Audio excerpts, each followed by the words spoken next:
All right, we're going to start back up. In the interest of brevity, I'm going to keep my introductions a little bit short so that the speakers have the most amount of time to present and answer questions. Hello, I'm Ted Walensky, one of the co-PIs of the Best Center, and I'm going to be introducing Nora Hart.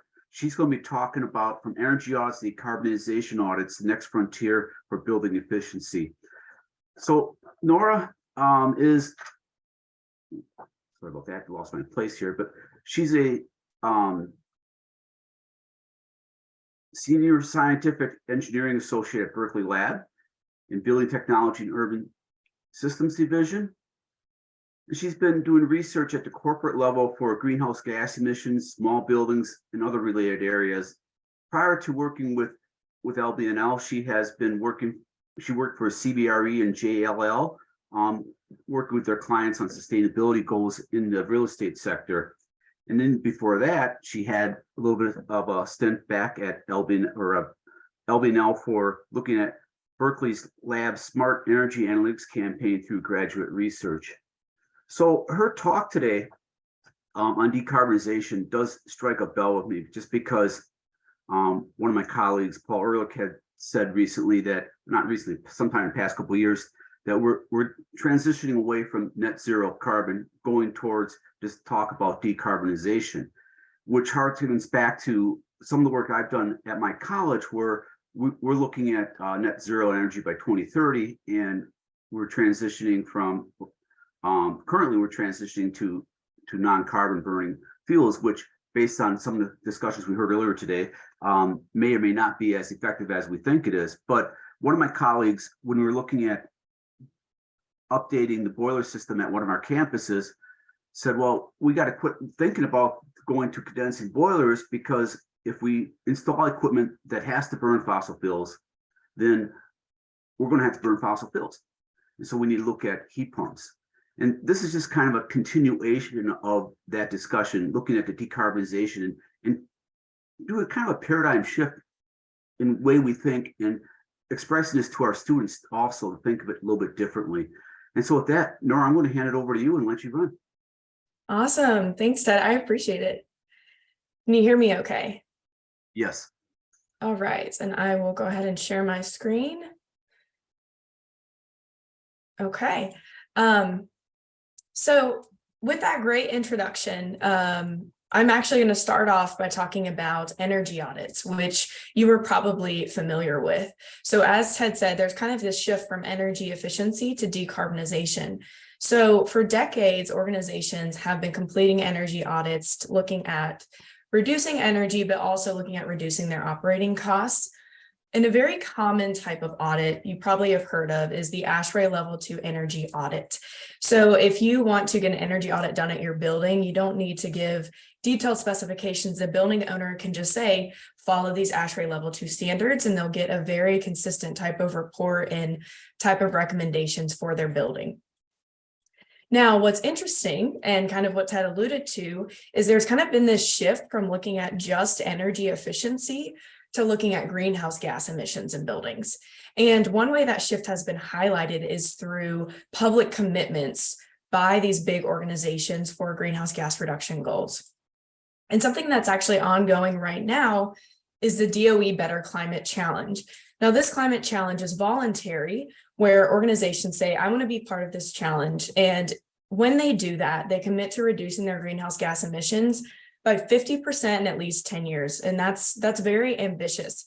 But what's interesting is that while this is a voluntary commitment, you may have been on some of these other calls, but cities and states are also looking at making mandatory greenhouse gas reductions for buildings or greenhouse gas intensities. So even those companies who aren't committing to these voluntary things like Better Climate Challenge, they will still have to address this in the future as it becomes required by building performance standards. Now, here what I'm showing you are the over 100 organizations that have already committed to this challenge. So there are a lot of companies with large building portfolios that are saying, we're going to reduce our greenhouse gas emissions in our buildings over the next 10 years. So what's interesting is that this highlights this shift from energy efficiency to greenhouse gas emissions reductions. Now, one thing I do want to point out is just because you're looking to reduce greenhouse gas emissions and you may be shifting from just to focus on energy efficiency doesn't mean you're forgetting about energy efficiency. So this graphic here is kind of showing the priorities when it comes to reducing greenhouse gas emissions. Now, if we look in this first bubble over here, resource and energy efficiency are still the first priority. But then what's interesting as you get over to electrification, something that Ted said during the introduction is maybe you have gas boilers, but instead of just looking at how to make them more efficient, you actually might be looking at how to electrify them. But this graphic is kind of showing that this steps 1 and 2 may not just be a straight line process. And then lastly, we have sequestering unabated emissions with things like carbon capture and storage. I'm not going to focus too much on that third bubble in this talk. So the main goal of this talk is to talk through what is in a decarbonization audit. Like I said before, ASHRAE Level 2 audits are well defined. There are other standards out there. If you want an energy audit for your building, you can just say, hey, follow ASHRAE Level 2, or 3. There's ASHRAE Level 1, and people know what's included in those. The big question we've been getting by participants in the Better Climate Challenge is, they say, great, I've committed to reducing my greenhouse gas emissions. Where do I start? What does a decarbonization audit look like? Because if you just get your standard ASHRAE Level 2 audit, it may not actually give you the emissions reduction measures that you need. It may only be looking at energy efficiency.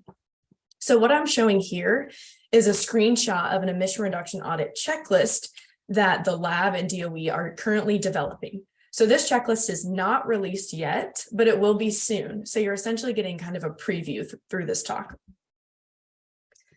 So the next thing I'm going to talk through are the different phases that we consider to be in a decarbonization audit. So the checklist will show all of these phases, and they can be used by an owner to help scope a decarbonization audit. And one thing I want to point out here are the stakeholders that need to be involved in a decarb audit. Similar to an energy audit, you have your auditor, building owner, and you need someone who works on the site and knows the building, like the building engineer or operator. One thing that we highlight in this checklist is making sure throughout the process of the audit that the auditor, building owner, and building engineer collaborate to make sure they end up with a plan for reducing emissions at the building. Now, the first step in this audit checklist is data collection and target setting. So what I try to do on each of these following slides are highlight what's different about a decarbonization audit versus a standard energy audit. Now, in both audit types, you'll compile building documentation such as asset listing, energy data, historical utility bills. But in addition to that, in a greenhouse gas emission reduction audit, you'll want to look at those operational greenhouse gas emissions. So in order to get those greenhouse gas emissions, you have to come up with your emissions factors. Now, emissions factors change year over year. And there are also different sources for emissions factors. You may get them from your local utility, or you may use eGrid from EPA. So that's one thing that's really important to align on with your auditor during a greenhouse gas emission audit. And that's not even considered in an energy audit. What I want to show here is that it's very important to think about what targets you set for your building and the timeline. Because as has been discussed in other presentations, the emissions intensity of your grid can change over time. So through this audit, you may actually want to look at what does it take to get to 50%, and then what does it take to get to 90%, and how long will that take? The second task that we outline in the audit checklist are on-site inspections. Just like a standard energy audit, the auditor will look at all equipment in the building, but they'll have a special focus on fossil fuel equipment. So if we look over here on the left, a typical energy audit includes your envelope, HVAC and domestic hot water systems, and lighting and plug loads. Now, in addition to these things, the decarb audit also looks at building envelope, but when it's looking at HVAC and domestic hot water, you may be looking at how to electrify that equipment instead of just how to make it more efficient. In addition, you have to look at electrical service because there are capacity constraints when you think about switching from gas to electricity for large equipment. And then you may be looking at combustion appliances. And in addition, on-site renewable energy is an important thing to look at during a decarb audit. So after the auditor goes on site, the next task is analysis and reporting. So similar to an energy audit, the report will include a list of measures that can be implemented to reduce energy on site, but there will also be measures that look at electrification, fugitive emissions. So that's looking at your refrigerants, trying to find things with lower global warming potential. And you may look at renewable energy measures. For each of these measures, the auditor will show costs and savings for energy and for operating, the cost of install and simple payback, but also looking at those emission savings. So as you defined your greenhouse gas emission factors in the beginning of the audit, they'll apply those emissions factors to these measures to say, okay, if you do this replacement or this upgrade, you'll save this many emissions per year. Now, in addition to just looking at measures, the goal of this audit is to actually combine these measures into different scenarios that actually meet the targets for the building. So if we look over here at this graph, what I'm showing is the baseline of the building's emissions, and then two different scenarios that get the building to a 50% reduction. So let's dig into that a little bit. If we look at this next slide, I have an example of two different scenarios that an auditor could come up with after completing an audit at a single building. Scenario one is showing lighting and HVAC upgrades and geothermal heat pump for heating. And that gets the building to a 50% reduction. Scenario two is also showing lighting upgrades and HVAC upgrades. In addition, there could be envelope improvements and air source heat pump heating. So these are two different ways the same building could get to a 50% reduction. And what's important here is that both scenarios meet the target. And lastly, the final task is selection and implementation by the owner. So there are multiple scenarios that the owner could select to meet their targets, but there are so many things to consider when you're looking at decarbonization. So for example, one thing that was discussed on a previous call by Joshua Case was that you don't want to rip out a brand new boiler that was put in and electrify if your grid is still very dirty. So you may look at your capital planning cycles and say, when this equipment gets to its end of life, is that when we should electrify? Or should we electrify sooner because we already have a clean grid? Your owner may need to consider payback period. Some electrification measures have a long payback period, but it really depends on what's important to the owner and the organization. If you have greenhouse gas emissions goals that are public and you need to meet them by a certain year, the owner may not be looking as much at payback period, and they may just be focusing on emissions reductions. So within this audit checklist, we outline some of these different considerations. And one thing we like to highlight is during these types of audits, the auditor and owner should work together to figure out the best pathway for the building. We don't want these audits to just be turned into reports that sit on a shelf. We want them to turn into action and a plan for the building. In addition to those 4 major tasks that I just went over, the checklist includes optional tasks that could happen during a decarbonization audit. Now, the reason we didn't include them in those core tasks is because we want to make this audit a comparable price to those standard energy audits that people are used to. So for example, if you want to do a decarb audit and you include all of these things, it may end up being more expensive than a standard ASHRAE level 2 audit. That being said, I think it's up to the owner to determine if any of these tasks should be included in their decarbonization audit scope.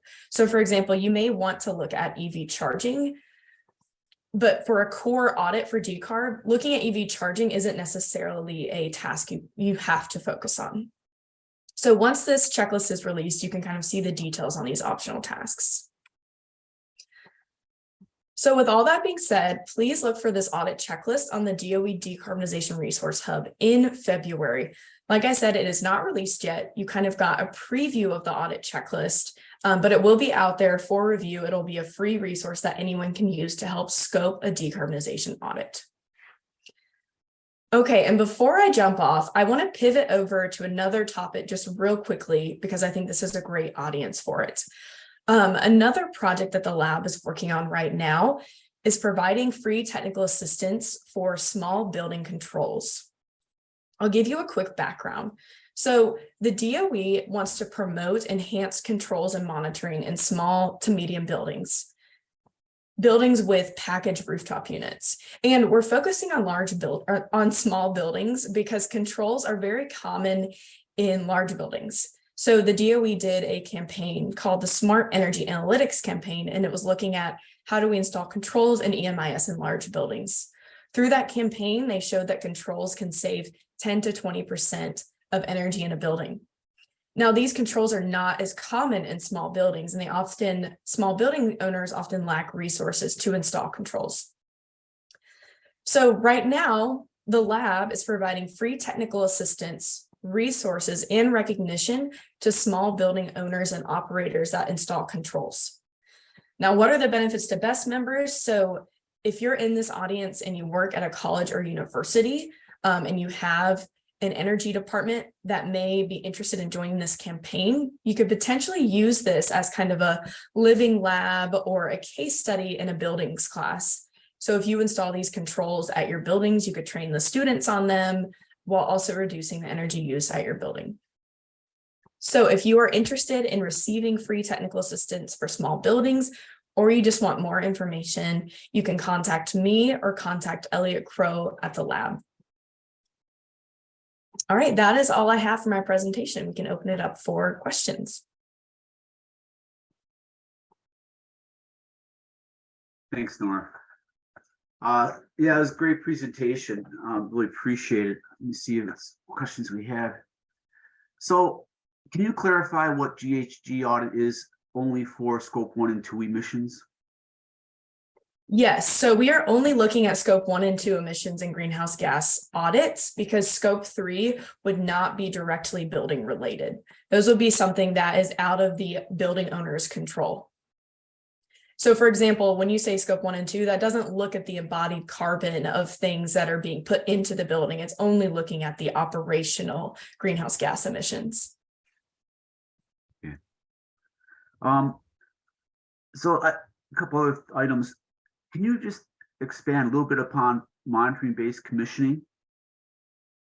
So monitoring-based commissioning is essentially commissioning that is ongoing. So if you think of an energy management and information system, those are building controls where you are constantly monitoring the energy use of your building and the status of your equipment, instead of just doing that one-time commissioning after the building is built or something's installed.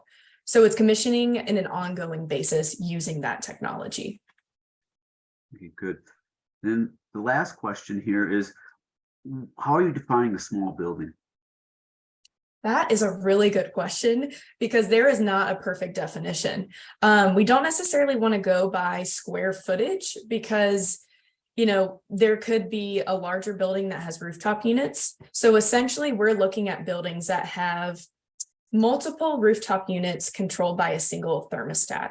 The reason we're calling this the small buildings campaign or technical assistance for small buildings is because it's a little bit easier to say that than buildings with rooftop units. Okay. Okay. So it could be a medium building, probably under 50,000 square feet, but not necessarily. Okay. Actually, we have time for a few more questions. We're having a connection issue on the other end here. So my friend Jenny asked, are there any case studies available from the Small Building Controls Assistance Program? So there are some case studies we are working on developing. They're not finalized yet, but whoever asked that question, please send me an email because once the case studies are finalized, I will send them to you. And we actually have a webinar, which is essentially a case study from UC Davis. UC Davis installed controls on their small buildings, and I can go ahead and send that webinar now because it's on the Better Buildings website. Good. Also, do you know if there are any credit points available from LEED for certification program for GHG audits? That's a good question. You recognize it, basically. You know, I don't know the answer to that question, but that's something that would be important to find out. I think a lot of the organizations looking at greenhouse gas emissions also do things like LEED certification. So I can't answer it, but it's a good one to find out. Yeah. Well, so yeah, this is very interesting. decarbonization, just even for me, having sit in on this in the past 2 days, is going to be more of a focus that I'm going to bring into my classroom. Mhm. You know, I teach energy audit. I've been doing it for a decade plus here, and never really brought in carbon as far as tracking it or anything like that, but it will be in the next class, guaranteed. So Great. let's see here.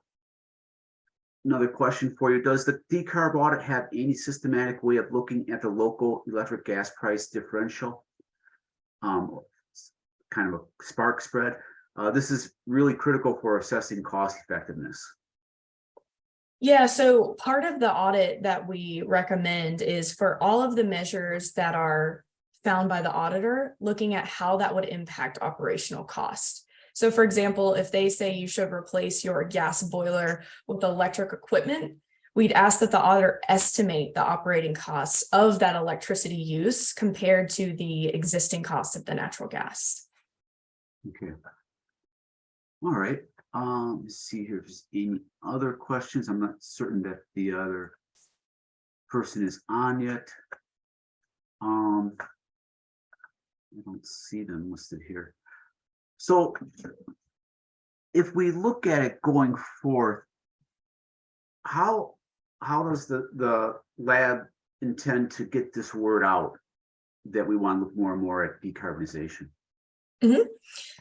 Yeah, so one of the major ways the lab is working on decarbonization is through the Better Climate Challenge. So on those first couple of slides, I showed the DOE initiative. And so if you Google DOE Better Climate Challenge, you'll see all the organizations that have committed to reducing greenhouse gas emissions. And this audit checklist was actually developed with support of organizations in the Better Climate Challenge. So we'll be releasing this checklist on the DOE website.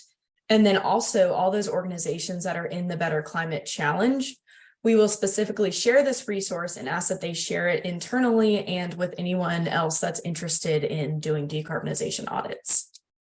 Great. Well, Nora, thank you very much for your presentation. We really appreciate you being here today. And thank you again. Have a good day. Yeah, thanks so much. It was great to be here. Take care. Goodbye.